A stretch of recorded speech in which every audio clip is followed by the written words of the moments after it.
안녕하십니까. 12월 23일 아침 김경국TV 시작하겠습니다. 6.3 대선 부정선거가 결국 유엔의 심판대에 올랐습니다. 대한민국에서 선거 정의가 죽었다는 1만 명의 호소에 유엔이 응답한 것입니다. 대선이 부정선거였다면서 제기했던 당선 무효 소송이 법으로 정한 180일 처리기한을 넘기도록 사법부가 아무런 반응을 보이지 않았고, 결국 소송 대리인단이 유엔의 공식 개입을 요청한 데 따른 유엔의 반응이 나온 것입니다. 자유변호사협회와 권오용, 도태우, 박주연, 윤용진 변호사 등으로 구성된 소송 대리인단은 이달 초 유엔 인권 최고 대표 사무소 OHCHR입니다.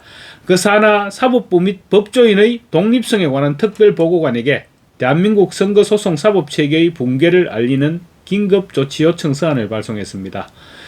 소송 대리인단과 6.3 대선 부정선거 소송 원고 11,040명, 대표 원고가 위검숙 자유혁신당 부정선거개혁특위 위원장입니다. 이들은 서한을 통해서 대한민국 사법체계가 심각하게 붕괴됐다면서 유엔의 직접적인 개입을 요청했습니다. 이에 유엔 인권 최고 대표 사무소는 지난 15일 자동 회신을 통해 본 사안이 특별보고관의 권한 범위에 속함을 공식 확인하고 접수됐다는 통지를 보내왔습니다. 회신에 따르면 유엔 특별 절차는 접수된 사안 가운데 가장 중대하고 긴급한 사안에 우선적으로 대응하며 제출된 자료는 특별보고관 및 관련 절차 담당자들에 의해서 검토된다고 합니다. 원고 측은 서한을 통해서 대한민국 선거사법 절차 전반이 헌법이 요구하는 신속성, 독립성, 실효성을 상실했고, 민주주의 핵심인 선거 분쟁을 심판해야 할 사법부는 선거 분쟁에 대한 실질적 심판 기능을 더는 수행하지 못하고 있고, 이는 민주 헌정 질서의 붕괴를 의미한다라고 서한 발송 배경을 설명했습니다. 특히 선거 소송이 장기 결의되면서 법정 기한 180이 사실상 무력화됐고 사법적 구제의 공백이 반복되고 있는데, 이는 단순히 개별 사건의 문제가 아닌 선거를 통한 민주적 정당성 자체를 침식시키는 구조적 사법 붕괴에 해당한다고 개탄했습니다. 쉽게 이야기하면 선거 민주주의가 파괴됐다고 국제사회에 호소한 것입니다. 원고 측은 이어서 유엔 사법독립특별보고관이 사안을 엄중하게 검토해서 한국 정부에 대한 국제적 차원의 문제 제기와 긴급 권고가 이루어지기를 기대한다고 밝혔습니다. 대한민국 사법부는 투표함에서 나온 빳빳한 투표용지 뭉치를 증거로 눈앞에 들이밀어도 부정선거를 인정하지 않아 왔습니다. 대법관이 중앙선거위원장을 맡고 있고 각급 지방선거관리위원장도 모두 해당 지역 판사들이 맡고 있습니다. 그래서 한국에서는 강제력을 동원하지 않고 부정선거를 밝혀내는 것은 사실상 불가능해졌습니다. 윤석열 대통령도 그 부분을 밝혀내려고 하다가 내란 우두머리 혐의로 지금 재판을 받고 있습니다. 이번 대선 부정소송도 아마도 접수된 사건을 뚜껑도 열어보지 않았을 것입니다. 사법부 스스로가 법을 어기면서 국민의 신뢰를 저버리고 있다는 비판이 쏟아진 지는 이미 오래됐습니다. 그래서 소송단은 유엔 인권 최고 대표 사무소에 공식 개입을 요청했고, 유엔은 해당 사안을 공식 접수한 것입니다. 유엔 인권 최고 대표 사무소는 회신에서 특별보고관이 개별 당사자를 대리하여 국내 진행 중인 재판에 직접 개입하지는 않지만 제출된 사안에 대해 공식 커뮤니케이션 발송 여부 및 추가 조치의 필요성을 검토하게 된다고 밝혔습니다. 만약 유엔 차원의 공식 커뮤니케이션이 발송될 경우 해당 내용은 일정 기간 비공개로 유지된 뒤 유엔의 온라인 공개 데이터베이스를 통해서 공개됩니다. 이번 긴급서한 제출은 대한민국 내부에서 선거사법체계 붕괴 문제를 해결하기 어렵다는 인식이 반영된 것이고, 국제인권규범상 사법 독립성과 공정한 재판을 받을 권리를 중대하게 침해하는 국제적 사안으로 전환됐음을 국제사회에 알리는 중요한 조치라는 평가가 나오고 있습니다. 말하자면 이제 한국의 부정선거 문제는 국내를 넘어서 국제적 사안이 된 것입니다. 유엔은 가장 중대하고 긴급한 접수 사안에 대해서 특별 절차를 거치는 것으로 알려져 있는데, 특별보고관은 제출된 자료를 직접 검토한 뒤 공식적으로 이의를 제기하거나 긴급 권고를 할 수 있습니다. 위검숙 대표 원고를 비롯한 11,040명의 원고는 이번 유엔 접수가 무너진 대한민국 선거 정의를 바로 세울 마지막 불씨가 되길 기대한다고 밝혔습니다. 과연 유엔이 움직여줄까요? 이런 사안들이 쌓이고 쌓여서 결국 국제사회를 움직이게 될 것입니다. 이와는 별개로 이제 미국에서 한국의 부정선거 문제가 공개적으로 거론되기 시작했습니다. 트럼프 대통령이 지난 4일 SNS를 통해 한국을 언급한 이후 미국과 함께 한국의 부정선거도 도마에 올라 있는 것입니다. 미국의 정치와 선거 이슈를 다루는 대표적인 소셜미디어 계정인 The SCIF, 이걸 어떻게 읽어야 하나요? The CIF? 어쨌든 The SCIF는 현지 시간 20일 스마트매틱과 도미니언을 중심으로 한 글로벌 선거 부정 행위가 실시간으로 폭로되고 있다고 밝혔습니다. 프리즌 뉴스에 따르면 The SCIF라는 이 계정은 미국 보수 성향 소셜미디어 계정으로 자신을 디지털 오퍼레이터, 정보 연구자로 소개하면서 선거 시스템과 글로벌 정보전 이슈를 중심으로 폭로성 게시물을 이어가고 있습니다.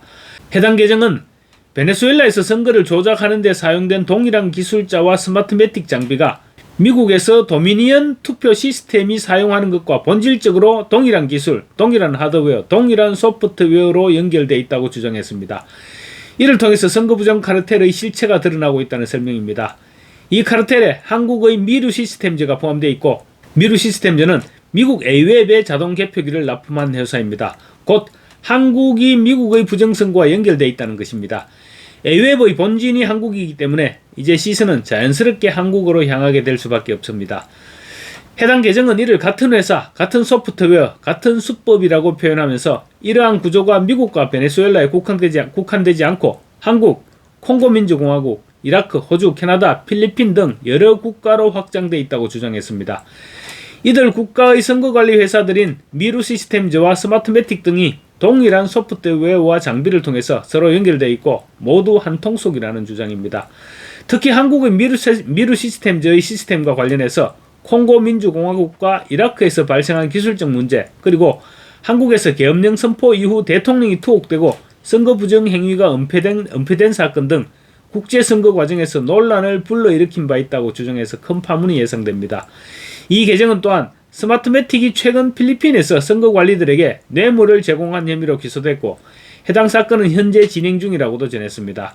해당 계정은 스마트매틱과 도미니언 등 주요 전자개표 기업들이 동일한 하드웨어와 소프트웨어를 사용해서 미국과 베네수엘라뿐 아니라 전 세계적으로 선거 부정 행위를 저질러왔다고 주장했습니다. 이 계정에서는 이와 함께 콜로라도주 전직 선거 관계자 티나 피터스 사건도 언급했습니다. 티나 피터스를 감옥에 수감한 것이 다른 선거 관계자들에게 보내는 메시지였고 그네가 선거 부정을 적발하고 증거를 확보했기 때문이라는 주장도 제기했습니다.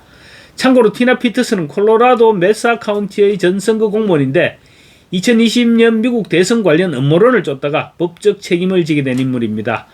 현재는 콜로라도 주법상 선거장비 보안 위반 등의 혐의로 유죄 판결을 받고 9년형을 복역 중인데 트럼프 대통령이 주 정부에 대해서 강력하게 석방을 요구하고 있는 상황입니다.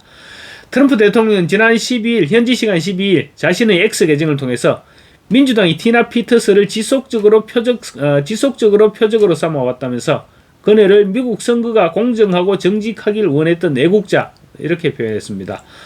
트럼프 대통령은 피터스가 조작된 2020년 대선에서 유권자 사기를 폭로하려고 했던 노력을 이유로 전면 사면을 부여한다고 밝혔습니다. 그렇지만 피터스는 트럼프 대통령의 사면에도 불구하고 아직 석방되지 않고 있습니다. 미국의 법률은 대통령의 사면권은 연방법 위반에만 해당하고 주법 위반에 대한 사면권은 주지사에게 있기 때문입니다. The SCIF 계정은 이러한 일련의 사태를 글로벌 선거 부정구조가 동시에 드러나는 과정으로 규정하면서 티나 피터스를 석방하고 전자개표 시스템을 둘러싼 선거 부정 행위를 완전히 종식시켜야 한다고 주장하고 있습니다. 이처럼 미국에서 이제 대놓고 한국의 부정선거를 거론하고 있습니다. 이런 상황은 내년 한국 지방선거에는 긍정적인 영향을 끼치게 되지 않을까 싶습니다. 이 정도 심각한 상황에서 부정선거가 거론되고 있는 이런 상황에서 과연 지방선거에서도 부정선거를 치를 수 있을까? 이런 판단을 해야 하기 때문입니다. 선거를 앞두고 부정선거 이슈가 극대화될 것이고 부정선거 세력이 있다면 조심하지 않을 수 없을 것입니다. 영원한 비밀은 없습니다. 언젠가는 드러날 것이고 그 시점도 점점 앞당겨지고 있을 것입니다. 댓글 소개해드리겠습니다. 민주당이 법왜곡죄와 내란 전담재판부 설치법에 대해서 대폭 후퇴한 데 이어서 또 통일교 특검까지 수용하면서 사실상 백기를 들었고 그래서 이재명과 민주당의 내리막길로 연결될 수도 있다. 이런 방송을 해드렸는데 많은 분들이 민주당의 술수를 조심해야 한다는 우려를 표시하셨습니다. 테리 테리 보스맨 3697을 비롯한 많은 분들께서 끌어내려야 한다고 격분하셨습니다. 대한민국 보수 진영의 스트레스 요인 1위가 바로 이재명이라고 합니다. 해리유 672님께서는 불행히도 민주당이 흔들리더라도 반격할 힘이 국민에게는 없다. 그리고 조희대라는 늙은이도 왜 파기환송을 했을까 줄곧 의문을 가졌는데 12.3 비상계엄 당시에 이미 위헌이라는 판정을 스스로 했더라. 민주당이 홀랑벗고 항복을 한들 이런 마인드의 인간들이 있는 한 보수의 재건은 요원할 것입니다. 라고 분통을 터뜨렸습니다. 플라워문님은 절대로 아니다. 또 무슨 수작이 있을 것이다. 저자들이 어떤 자들인데. 그리고 널프로님도 저들이 받아들일 때는 항상 조심해야 한다. 무슨 술수를 쓸지 모른다. 덕산1264님도 그놈들이 그렇게 호락호락해? 뱀같은 놈들의 작전상 후퇴다. 1도 긴장을 늦추면 되돌릴 길이 없다. 대한민국도 끝나는 것을 명심해야 한다고 하셨는데 굉장히 많은 분들이 수상하다는 말씀을 주셨습니다. 해피토스트님은 내부회로 다 돌려봤나 보네요. 일주일 동안 계산기 2대를 보고 증거 조작하고 회유할 거 다 했으니까 한다고 했지 않았을까요? 공작이 만연한 당이니까요. 라는 글을 남기셨고 521118님은 지금 당장은 시끄러우니 특검을 수용하는 척하면서 시간 끌기 작전으로 보인다라는 글을 남기셨습니다. 말씀하신 것처럼 저들은 워낙 술수에 능한 인간들이기 때문에 무언가 작전을 구상하고 있지 않을까 싶습니다. 정청래가 여야 모두 철저하게 조사하자고 거듭 강조한 것은 아마도 특검 추천 과정에서부터 밀리지 않겠다. 이런 의지 표명인 것 같은데 통일교 특검 아마 시작부터 난관에 봉착하게 되지 않을까 싶습니다. 오늘 여기까지 말씀드리겠습니다. 감사합니다.